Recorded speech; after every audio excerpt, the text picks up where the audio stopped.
e o Verbo era Deus. Ele estava no princípio com Deus. Todas as coisas foram feitas por ele, e sem ele, nada do que se foi feito se fez. Nele estava a vida, e a vida era a luz dos homens. E a luz resplandece nas trevas, e as trevas não a compreenderam. Houve um homem enviado de Deus, cujo nome era João. Este veio para testemunhar, este veio para testemunho, para que testificasse da luz, para que todos crescem por ele. Não era ele a luz, mas veio para que testificasse da luz. Ali estava a luz verdadeira, que alumia todo homem que vem ao mundo. Estava no mundo, e o mundo foi feito por ele, e o mundo não o conheceu. Veio para o que era seu, e os seus não receberam. Mas a todos quantos o receberam, deu-lhes o poder de serem feitos filhos de Deus, aos que creem no seu nome, os quais não nasceram do sangue, nem na vontade da carne, nem na vontade do varão, mas de Deus. E o Verbo se fez carne e habitou entre nós, e vimos a sua glória, como a glória do unigênito do Pai, cheio de graça e de verdade. Amém? Amém. Pedir a irmã Silene aí para orar por nós, para a gente começar. Amém, irmã Silene? Amém. Ela e Laurinha vão orar. Amém. Vamos orar, né? Senhor Deus e Pai, muito obrigado, Senhor, por esse tempo onde nós podemos nos reunir, mesmo que online, para estudar a Tua Palavra. Nós, nessa hora, nos voltamos, Senhor, com toda a nossa atenção. Deus, que o Senhor venha nos revelar nessa hora, Pai, através da Tua Palavra, Senhor, aquilo que nós precisamos saber, o conhecimento de Deus para as nossas vidas, Senhor. Deus, que Tua Palavra nessa manhã venha a frutificar, Senhor, em nossas vidas. Que nós venhamos a sair, Senhor, dessa escola bíblica, Senhor, cheios e transbordantes do Teu Espírito, Senhor. Em nome de Jesus, ó Pai, nós te pedimos, Senhor, e nós te agradecemos também pela vida do irmão Ivo, que tem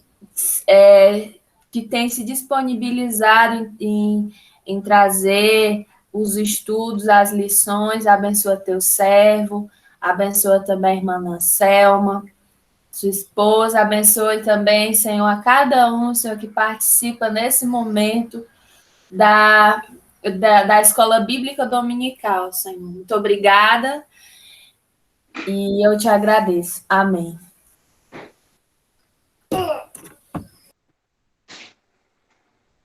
Vamos continuar, né, com os nossos estudos da Palavra de Deus.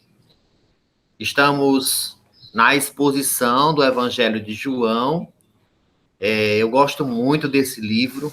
Como eu disse na aula passada, é o livro mais lido do mundo, né? O livro O Evangelho de João. E foi o último dos evangelhos a serem escritos. Só para ressaltar, né, conforme eu disse também na aula passada, os outros evangelhos, Mateus, Marcos, Lucas e João, já circulava há aproximadamente há mais de 20 anos, e João ali escreve esse texto, né, para combater algo que estava predominante na época e que abalava a estrutura do cristianismo. Apesar de Roma ainda dominar o mundo, mas era o pensamento grego que se instaurava naquele tempo e se consolidava e afetava, inclusive, a igreja. Né? O pensamento grego se fundia com o pensamento judeu e a principal crença ou a principal filosofia que pairava naquela época é que toda matéria era má e o espírito bom. Isso prejudicava a permanência da verdade bíblica, especialmente sobre Jesus, né? Porque Jesus, ele sendo homem, era carne. E se a carne era má, ele não poderia ser Deus. Logo, se abalava a divindade de Jesus. Então, vamos estudar na aula de hoje Jesus, porque esse texto, João apresenta Jesus, e apresenta de uma maneira muito diferente dos evangelhos sinóticos. João, ele traz um elemento a mais, aliás, ele traz mais predominantemente um elemento que é a divindade. Então, Jesus eterno, Jesus pessoal e Jesus divino. Esse é o tema dos primeiros versículos do capítulo 1 do Evangelho de João. E João aqui traz uma tese esta que ele defende em todo o seu Evangelho, de que Jesus, ele era Deus. A metodologia de João é muito interessante, para que a gente possa entender, apesar dele falar, irmão Paulo, de temas muito complexos, como a Trindade, ele utiliza uma metodologia muito simples. Quando ele vai falar de Jesus, da sua manifestação na Terra, e para mostrar a sua relação com os homens, ele seleciona não muitos milagres, mas apenas 7. 7 milagres.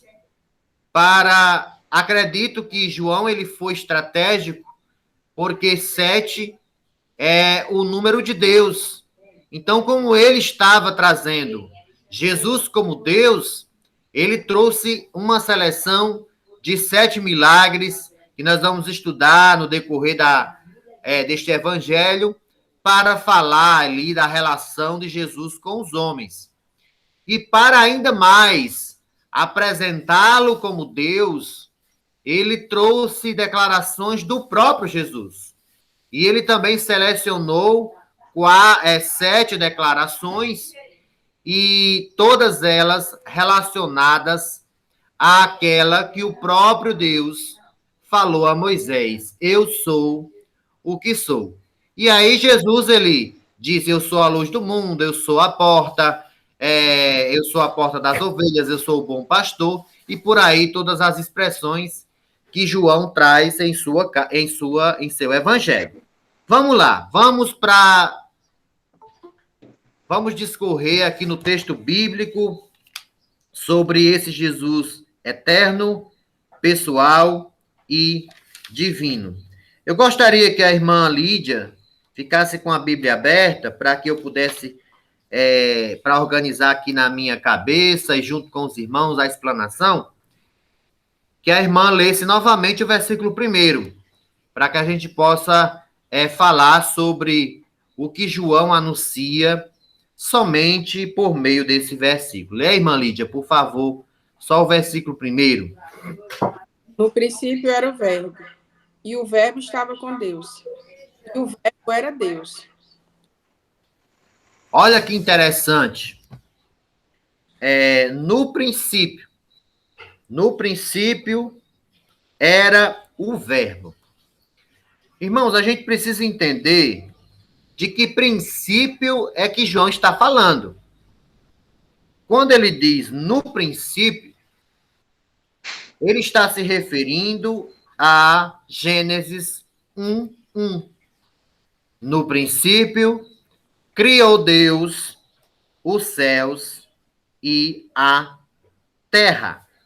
Note que no Evangelho de João, eu sei aqui, eu não tenho grande expertise em português, talvez a irmã Lídia, né, tenha expertise na língua portuguesa, não sei, talvez aqui a irmã Yasmin, mas eu precisei estudar este verbo, o verbo usado aqui no texto, e ele está no pretérito imperfeito.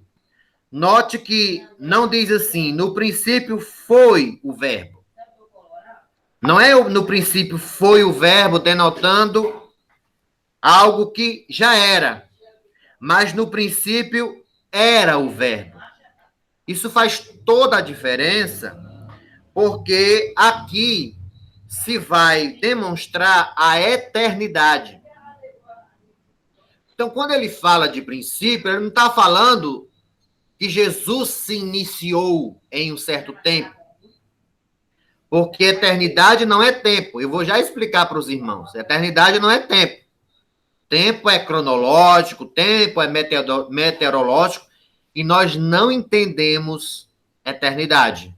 E talvez não consigamos entender na plenitude o que realmente significa eternidade. Mas eu vou tentar explicar, pelo menos por aquilo que eu estudei, por aquilo que eu pude compreender por meio do texto. Então, o verbo usado aqui é no pretérito imperfeito, ou seja, no princípio era o verbo.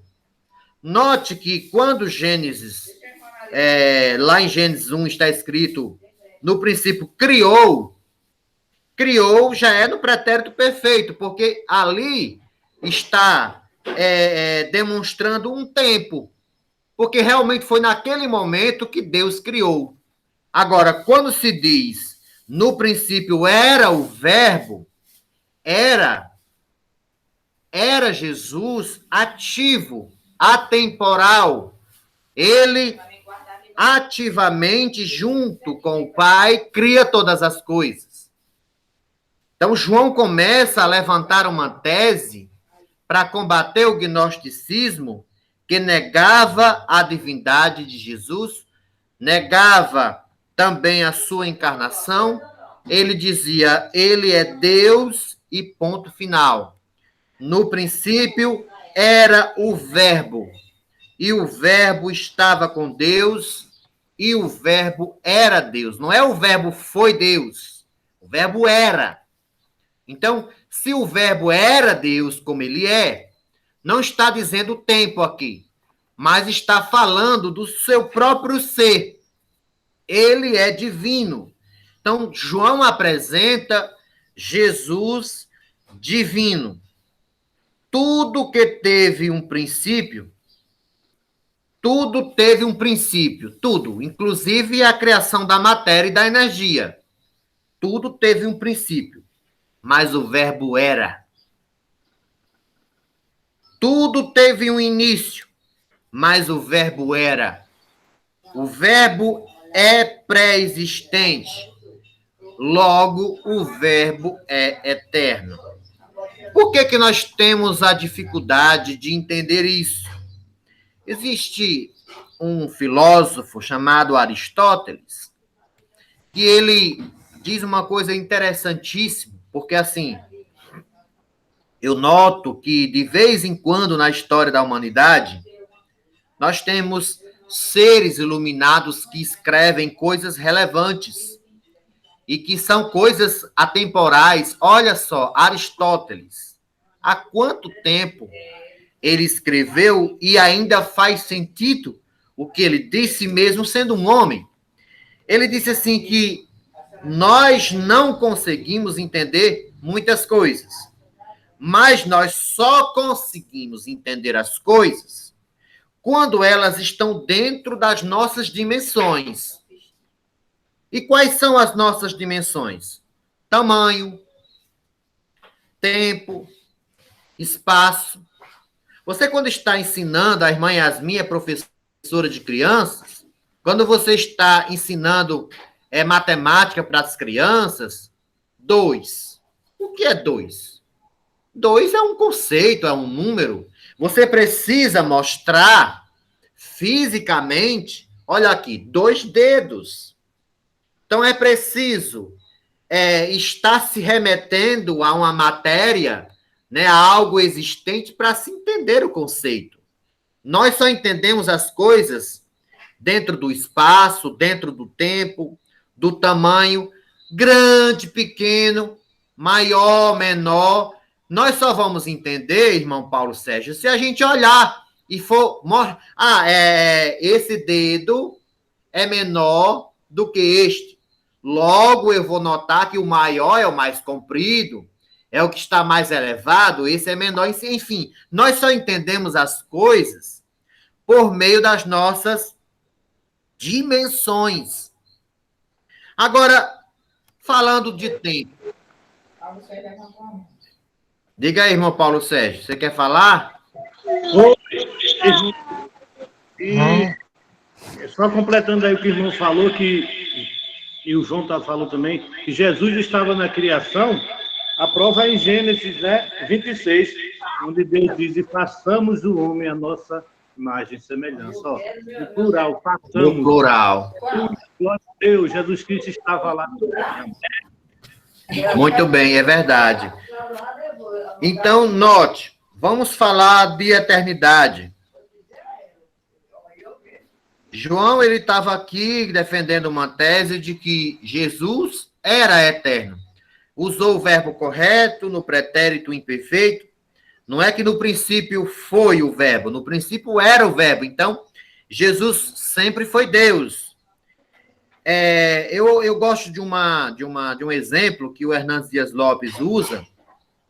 Ele diz assim, se nós tirarmos um dia de 1 milhão de anos, nós não temos 1 milhão de anos. Falta um dia. A gente já vai entendendo, né? Isso é tempo. Agora, se nós tirarmos 1 milhão de anos da eternidade, continua sendo eternidade.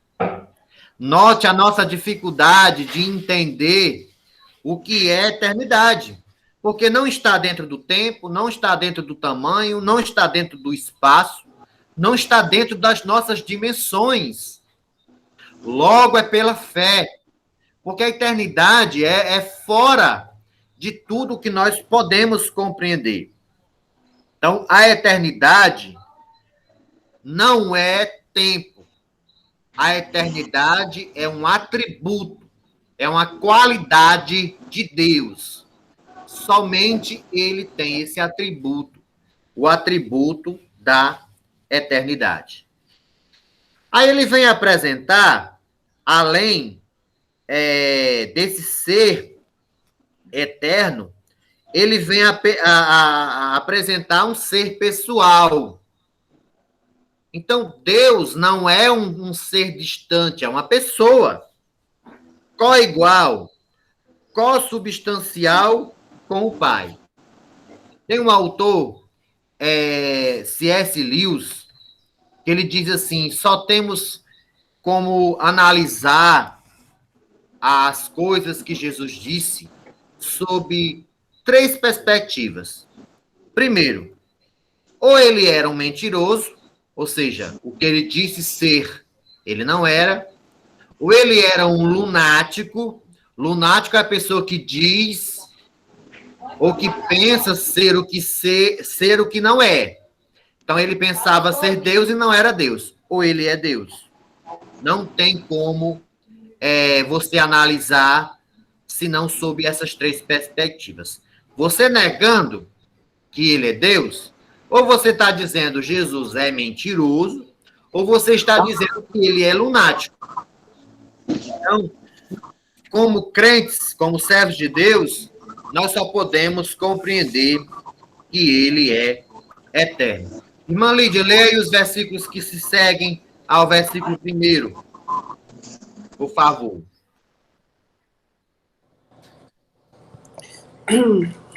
Ele estava no princípio com Deus. Todas as coisas foram feitas por intermédio dele. E sem ele, nada do que foi feito se fez. Continua? Continua. Estava nele, e a vida era a luz dos homens. A luz resplandece nas trevas, e as trevas não prevalecerão contra ela. Houve um homem enviado por Deus, cujo nome era João. Este veio como testemunha para que testificasse a respeito da luz, a fim de todos virem a crer por intermédio dele. Ele não era a luz, mas veio para que testificasse da luz. a saber, a verdadeira luz que, vinda ao mundo, ilumina a todo o homem. Só até aí, irmã Lídia. Aí depois eu peço, marca aí para você continuar. Então, nós, através desses versículos, nós chegamos a algumas conclusões. Que Jesus, ele veio ao mundo, né? Note aí que João está falando de mundo sob diferentes perspectivas, diferentes sentidos, né? Quando ele diz que Jesus veio ao mundo, ele está falando da existência, ele está falando da humanidade, né? Ele veio ao mundo, encarnou, tabernaculou entre nós. Você já leu aquele veio para o que era seus, os seus não receberam, leu ainda não, isso aí, né? Ou já leu, irmã Lídia? Pois continue aí, para eu finalizar essa parte. Pode ler. O verbo estava no mundo. Eu tenho que sair. Eu tenho que sair de perto toda vez. Sai daí, Frevião. O verbo... O mundo foi feito por intermédio dele, mas o mundo não o conheceu. Veio para o que era seu, e os seus não receberam. Mas a todos quantos o receberam, deu-lhes o poder de serem feitos, a saber, os que creem. Amém. Até aí. Glória a Deus. Então, vamos resumir, é um trecho bastante grande, mas aí, meus irmãos, nós podemos tomar algumas conclusões de que, primeiro, a matéria criada, ela não é eterna. Porque eternidade, os irmãos já aprenderam, não é tempo. Eternidade é um atributo de Deus. A matéria, ela é finita. Matéria e energia não se cria em si mesma. Então, o Evangelho de João é tão atual que já combate até o darwinismo. Já combate, e o darwinismo é coisa do século XIX para cá, né? Século XVIII, XIX. Nós temos aí um evangelho super atual. Matéria não é eterna. A matéria, ela é criada. E o mundo é governado por leis. Quando João fala de mundo aí, ele está falando mundo sistema e mundo planeta, né? Quando ele vai falar que Jesus veio ao mundo planeta. Ele tabernaculou, ele entrou nesse mundo nosso. E também adentrou a esse sistema, o nosso próprio sistema, que é finito, que é temporal. Jesus entrou no tempo, entrou no espaço, para que agora nós pudéssemos ter acesso à luz. E eu vou já explicar essa questão da dimensão da luz, por que João falou dessa maneira, né? Diferente, inclusive, de como era tratada a questão da divindade no Antigo Testamento. O mundo não veio à existência por matéria espontânea, como diz a ciência, mas o mundo foi criado. E aí, irmãos, eu gostaria de alertar os irmãos para algumas questões que acontecem atualmente, que tem alguns cristãos que querem unir o darwinismo.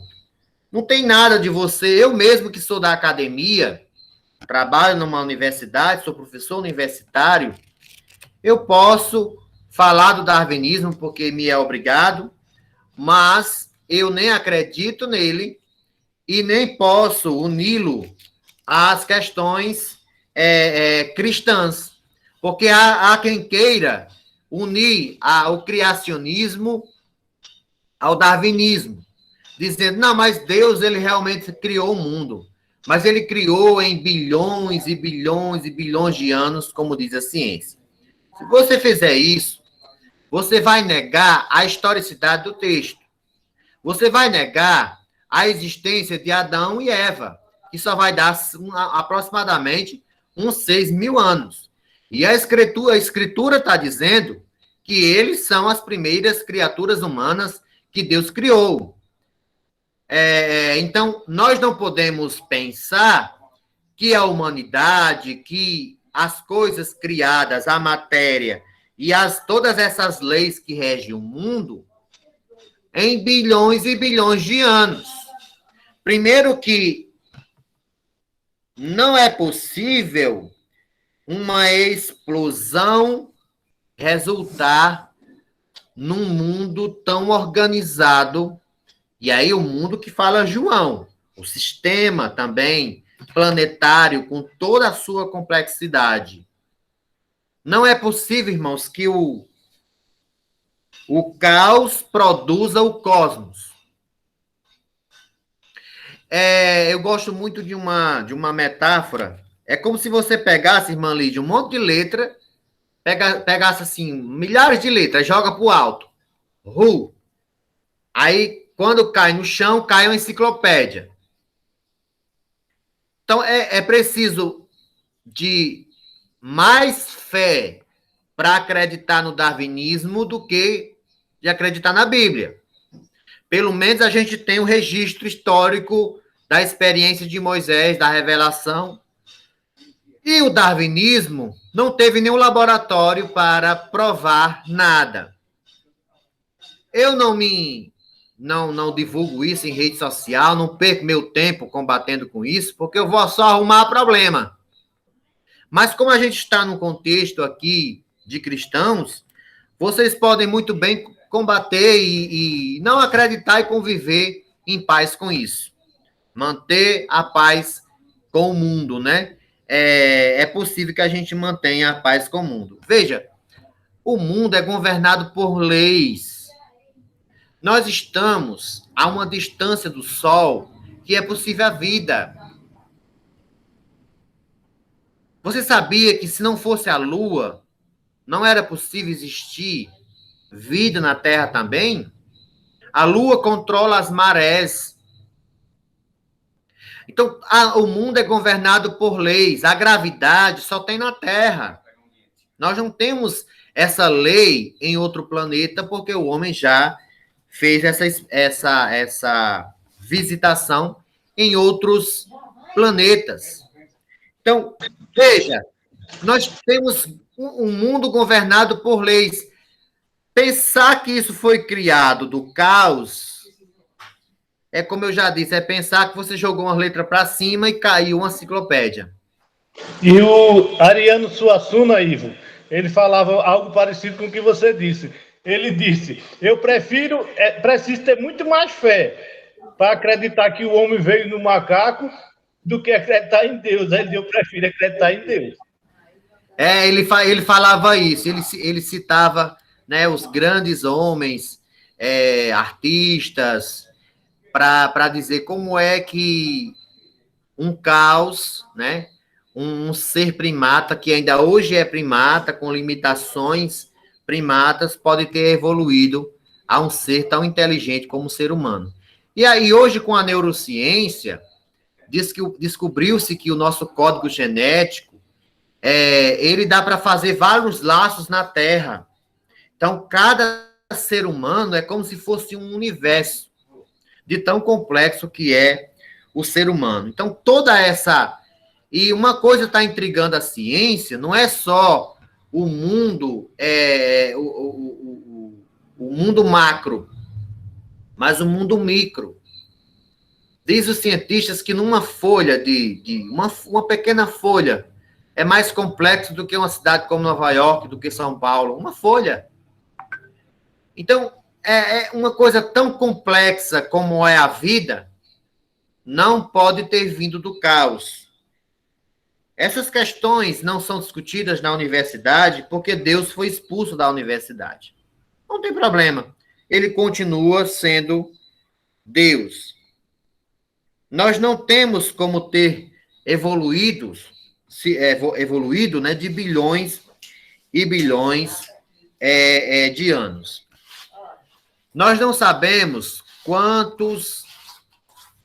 quantas estrelas tem no céu, mas a palavra de Deus,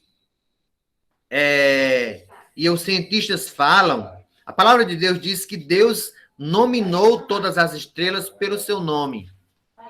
E os cientistas afirmam que existe mais estrelas no céu do que grãos de areia na praia e nos desertos. Agora imagine, pegue apenas um punhado de areia com sua mão, leve para casa, coloque em cima de um vidro e comece a contar. Apenas num punhado. Imagine em todo o universo quantas estrelas não tem. Então, assim, esse universo complexo, a vida complexa, não pode ter sido criada por o caos.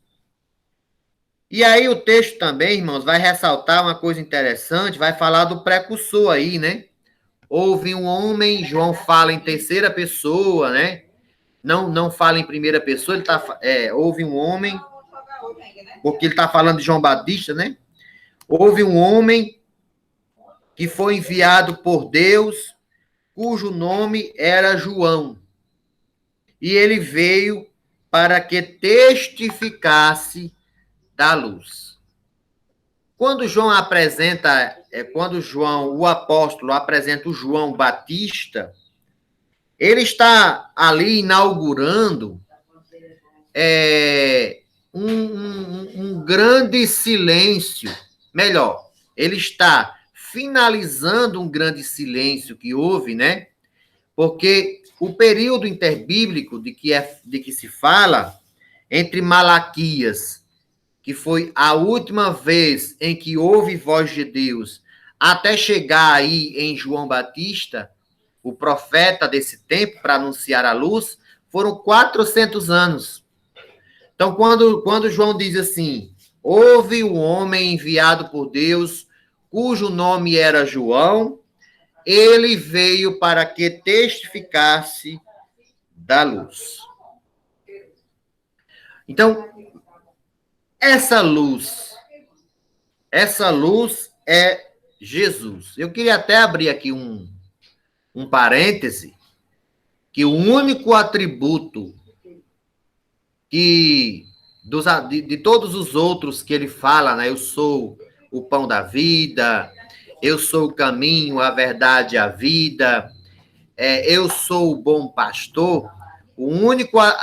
A única qualidade de eu sou que ele atribui à igreja é essa da luz, né? Porque ele disse, assim como eu sou a luz, vocês também são a luz. Mas note que a luz, nesse próprio texto a gente vê isso é declarado. A luz que nós somos não é como a luz do sol. O sol tem luz própria. Nós somos como a lua. A lua não tem luz própria, mas ela reflete, porque ela reflete a luz do sol. Nós somos como a lua. Se João Batista aqui tivesse envaidecido, porque interrogaram, por acaso tu não é o Cristo? Por acaso tu não é a luz? Quantas e quantas vezes nós não encontramos pessoas achando-se importante? Poxa, eu sou a luz do mundo. Mas você é a luz recôncavo convexo. Ou seja, você é a luz lua. Você não tem luz própria. Se a luz que reflete em você não for a luz de Jesus, essa luz não é verdadeira. Então, João não teve a primazia de dizer, não, João Batista, né? Eu não sou a luz. Vem um após mim, que eu não sou digno de desamarrar as correias de suas alpargatas. Mas, meu irmão, isso também, por outro lado, nos coloca numa posição de privilégio tão grande que, se nós analisássemos bem, nós seríamos curados de todas as nossas mazelas psicológicas, de todos os sentimentos de achatamento, de individualidade. Quando você é recebido por Deus como seu filho, como está no texto aí, que a gente vai já explicar essa recepção, você está numa situação de grande privilégio. Nenhum direito, nenhum dinheiro no mundo compra a posição que você tem. Talvez você esteja olhando para o jogador Neymar, que ganha milhões e milhões. Você esteja olhando para uma pessoa que tem sangue azul e nasceu em família privilegiada e diga: poxa, fulano está tão bem. Talvez você esteja olhando para alguém da academia, alguém que é inteligente, e você olhe e diga: poxa, como fulano é privilegiado. Nem o privilégio acadêmico, nem o privilégio de nascer numa família nobre, nem o privilégio do dinheiro, nem o privilégio de ter talentos. Nenhum desses privilégios é maior do que o seu, de você ser filho de Deus.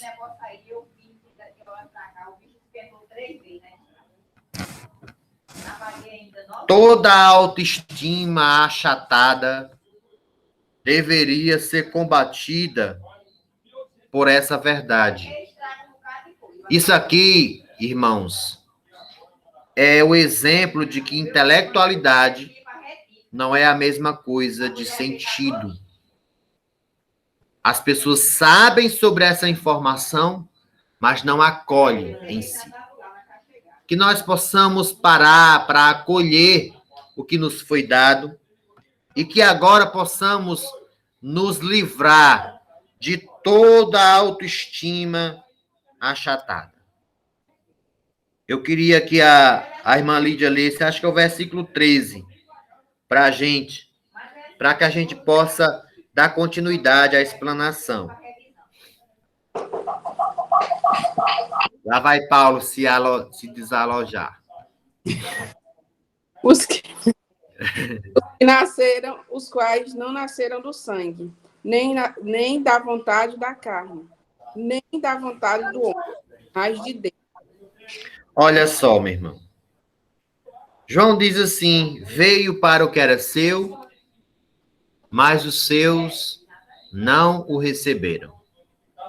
Ele está falando dos judeus, claro, veio para os judeus, mas os judeus não receberam, mas a todos quanto o receberam, deu-lhes o poder de serem feitos filhos de Deus, a saber, os que creem no seu nome. Quando João fala isso, ele inclui também os judeus, porque quando ele diz todos, ou seja, a filiação de Deus não é patriarcal, não é familiar, não é de origem, não é de país, mas é a todos. O único critério é receber.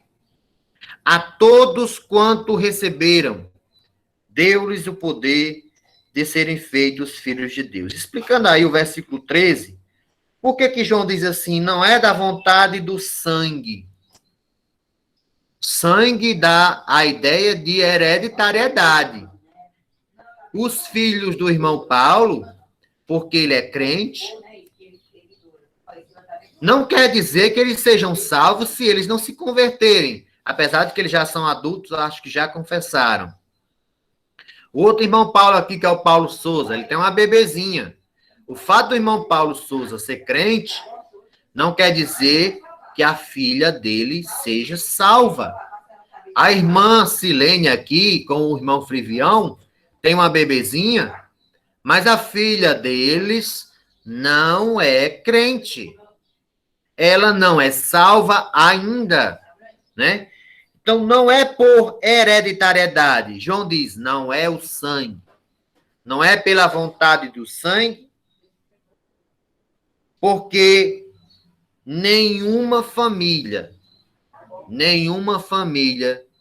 tem competência e autoridade de atestar a filiação. Você não tem o cartório, você não é escrivão do cartório do pai para dizer fulano é meu filho, portanto é também filho de Deus. Os judeus não puderam fazer isso. João estava falando para os judeus aqui, peraí, meus queridos, não é por hereditariedade, não são os filhos de Davi, tem nada a ver. Uma coisa é uma coisa, outra coisa é outra coisa completamente diferente. A todos quanto receberam, deu-lhes o poder de serem feitos filhos de Deus. Depois ele diz, não é da vontade do sangue. Aí qual é a outra expressão aí, irmã Lídia? No mesmo versículo 13. Nem da vontade do homem. Nem da vontade do homem. Em outras versões diz nem da vontade da carne. Ou seja, não é por herança, não é por hereditariedade e nem é também por competência humana. Ah, ele não é filho, mas eu vou adotar aqui e eu vou colocá-lo como filho de Deus. Nenhum homem, nem o rei, nem o papa, nem o pastor, nem um concílio. Ah, o concílio fulano de tal. O concílio este ou aquele, em data esta ou aquela. Ninguém atesta que alguém é filho de Deus. E por último ele diz, nem da vontade do homem, né? Porque o homem não pode proclamar a filiação de Deus. O verbo se fez carne, o verbo é autoexistente e ele é quem se revela e é quem chama os seus filhos. Lê o versículo 14 aí, irmã Lídia.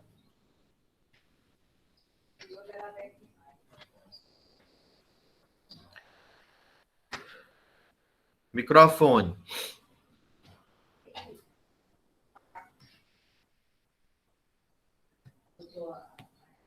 Só falta ligar o microfone aí.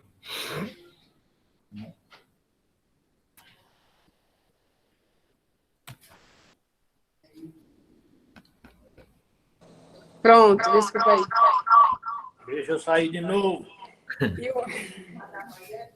E o verbo se fez carne e habitou entre nós, cheio de graça e de verdade. E vimos a sua glória, glória como do unigênito do Pai. Amém. Então aqui, irmãos, João faz uma conclusão, né, para depois dar continuidade à sua tese. E nós vimos a sua glória. Todas as vezes que um profeta ele se manifestava no Antigo Testamento, se manifestava falando de alguns dos atributos de Deus. Glória, anote isso aí, ó. Glória não é um atributo de Deus. Atributo de Deus é santidade. Atributo de Deus é justiça. Atributo de Deus é misericórdia. Nós temos, por exemplo, o profeta Isaías, que quando ele se manifesta trazendo o atributo da santidade de Deus. O profeta Amós, a justiça de Deus. O profeta Oséias, a misericórdia de Deus. Irmãos, se João, se Jesus se manifestasse com sua justiça, ele na terra tabernaculado, nós teríamos sido consumidos. A própria terra teria sido consumida. Então, a glória de Deus não é um atributo, não é uma qualidade de Deus, mas a glória é um conceito. O que é a glória? A glória é um conceito teológico que reúne todos os atributos de Deus.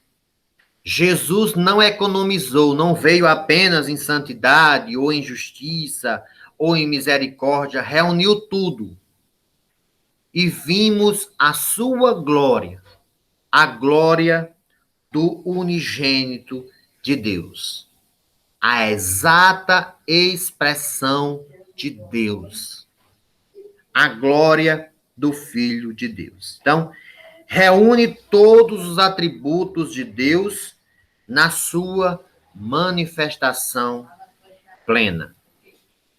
Na plenitude dos tempos, manifestou-se o Filho do Eterno. Ele manifestou entre os homens e nós vimos a sua glória. Ou seja, vimos a reunião de todos os atributos de Deus em sua pessoa. Jesus é justiça, Jesus é misericórdia, Jesus é amor, Jesus é eterno. Todos os atributos reunidos numa só pessoa. E vimos a sua glória. Então, irmãos, para concluir, esses primeiros versículos, João, ele traz aqui a exata expressão do Filho de Deus como Deus. Qual é igual a Deus? Ele é Deus eterno. Ele é uma pessoa, ou seja, veio para relacionar-se. Mesmo sendo Deus, não está distante. Eu imagino esse verbo sendo Deus, torna-se um zigoto, um feto, um bebê, um menino, um homem, e manifesta toda a sua glória. E mesmo sendo eterno e pessoal, ou seja, se relacionando, não deixou de ser Deus, divino. Nas próximas aulas, nós vamos ver essa manifestação. Como eu já disse, né, a metodologia joanina, ela é muito gostosa de se estudar, né? Ele vai trazer os 7 milagres e as 7 declarações, e vamos aprender muito com os 7 milagres e com as 7 declarações. Eu queria que nós aqui ficássemos em termos de aplicação para as nossas vidas, olhando para a nossa posição, para que nós possamos nos curar de todo senso de inferioridade, de toda mediocridade, mente achatada, autoestima achatada que nós tivermos por estarmos diante de uma tão grande revelação. Ainda que você não tenha nascido em uma família nobre, sangue azul, ainda que você não tenha tantos talentos para ser tão bem remunerado, como são os desportistas, alguns jogadores de futebol, ainda que você não tenha acessado a academia e seja uma pessoa que escreve livros e que vai ser lembrada pela posteridade, mas você é filho e filha de Deus. E aí você tem a maior e a melhor posição que um homem pudera ter. Porque toda a glória de um desportista acaba. Juventude acaba. Força física acaba. Intelectualidade sucumbe. A velhice chega e a morte também. Mas aqueles que receberam o Filho de Deus, a saber, os que creiam no seu nome, Deus deu-lhes a ele o poder de serem feitos filhos de Deus. E assim como ele é a luz, nos deu também o privilégio, mesmo como lua, de reluzirmos essa luz no mundo.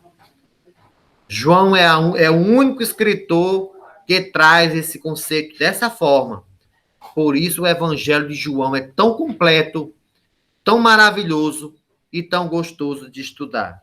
Que nós possamos continuar sendo abençoados por essa palavra. Pastor Arlindo, o senhor está entre nós. Perdão aí não ter mencionado seu nome, porque estávamos empolgados aqui já com o estudo, mas eu gostaria que alguém pudesse aí se manifestar, caso queira fazer alguma pergunta. Nós só iremos ter exercício na próxima aula, tá certo? Hoje nós ainda não teremos nenhuma atividade nos moldes que os irmãos estão acostumados a ter em nossas aulas. Alguém quer fazer alguma pergunta? A irmã Lídia disse que tinha um monte de pergunta. Não sei se eu tenho as respostas, mas nós vamos pesquisar juntos e vamos aprender. E, enfim, em seguida, o pastor Arlindo ora para finalizar. Mas eu gostaria de abrir agora para as participações. Ei, irmão Ivo. O irmão falando aí da complexidade, né? Realmente, por que não acharam vida em outro planeta? Porque é tão perfeito, se o Sol fosse um pouquinho para lá ou para acolá, já não existia gente, né? Tem um livro muito interessante aí, quem não já leu, procure comprar, é 301 provas que Deus existe. Ele fala no que o irmão falou. Né? E uma coisa interessante que fala nesse livro, são dois cientistas muito famosos, eu não conheço o nome dele, eu sei que é mais ou menos Paul Laurent, não sei das quantas. E ele disse que fizeram um estudo onde descobriram que todas as pessoas, todas, vêm de apenas uma pessoa. Todos o DNA, tudo vem de uma só pessoa. Então, é de quem é essa pessoa? Adão e Eva, né? Yui. É sim.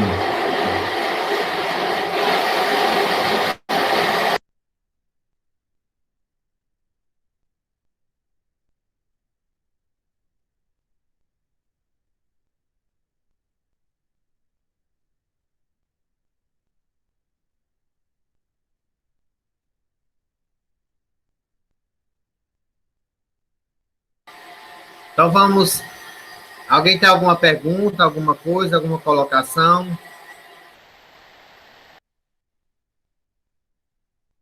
Então nós vamos orar com o pastor Arlindo nesse momento para a gente finalizar, tá bom? Glória a Deus, Pai do Senhor, os irmãos.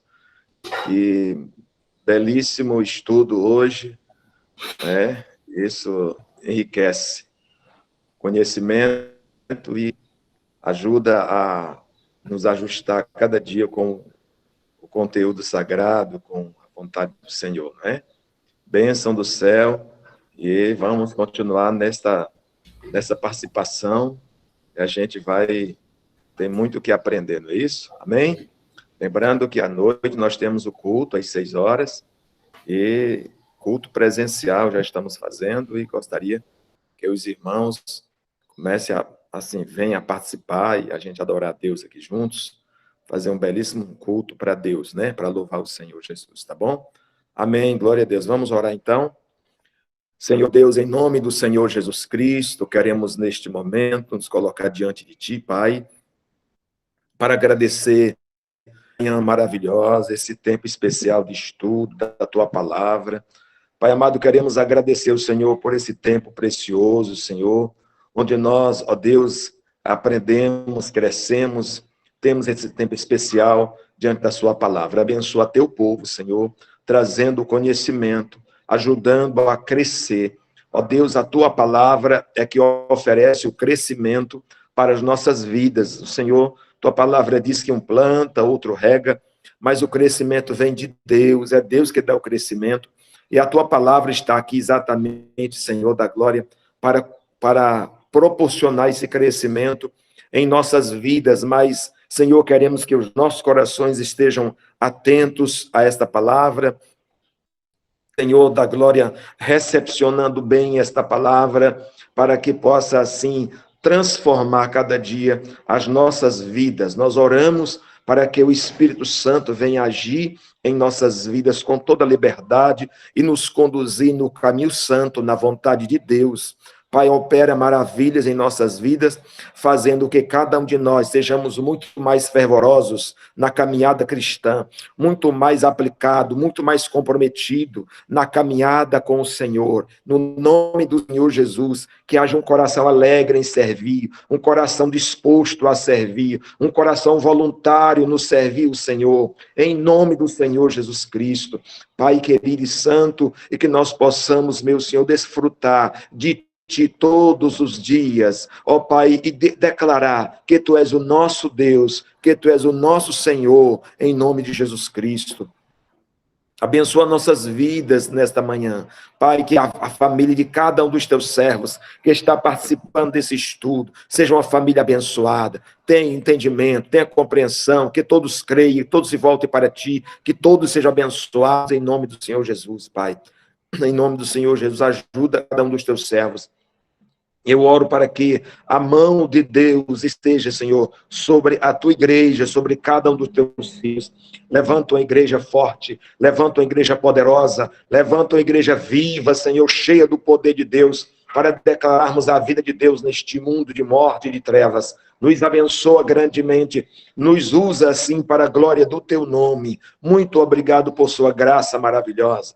Pai, à noite estaremos aqui no culto, abençoa nossas vidas, que tenhamos esta alegria de participar do culto, essa vontade de participar do culto do Senhor, essa alegria de adorar a Deus, esta alegria de invocar o nome do Senhor, esta alegria de buscar a Deus para nossas vidas, que tenhamos esta alegria, que à noite estejamos reunidos juntos para adorar o Senhor. Abençoa teus filhos, que todos, meu Pai, estejamos reunidos e convidando novas pessoas para esse tempo especial. Muito obrigado. Visita teus filhos em seus lares e dá da tua paz em nome de Jesus Cristo, Pai. Muito obrigado. Nós oramos, nós agradecemos este amor grande e eterno do nosso Deus. Muito obrigado, Pai, em nome do Senhor Jesus.